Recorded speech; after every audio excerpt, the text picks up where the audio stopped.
ស្រុកសន្តិភាពប្រៀបដូចពេញឆ្នៃអភិវឌ្ឍរាល់ថ្ងៃលៃមិនអើយធ្លយថ្នាក់ដឹកនាំយើងមិនដែលស្ងៀមឡើយបន្តជ្រោមជួយលើកស្ទួយគ្រប់គ្រាទាំងសិស្សនិស្សិតបញ្ញវន្តក្មេងវ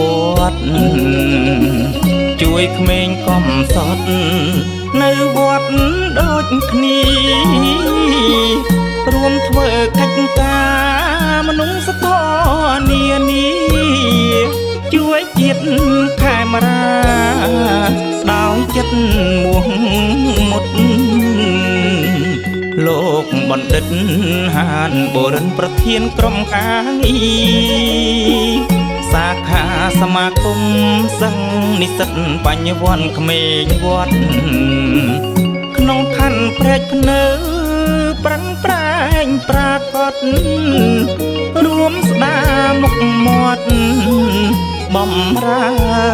រដ្ឋាការងារមនុស្សធម៌បន្តហូរហែសម្ដេចពុកម៉ែបេះដូងថ្លៃថ្លាសម្ដេចធិបតីហ៊ុនម៉ាណែតអង្គចា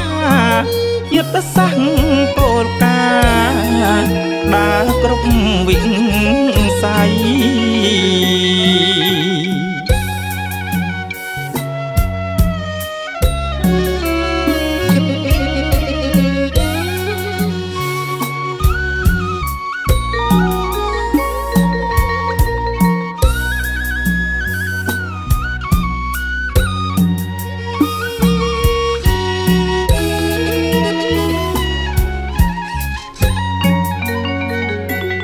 លោកបណ្ឌិត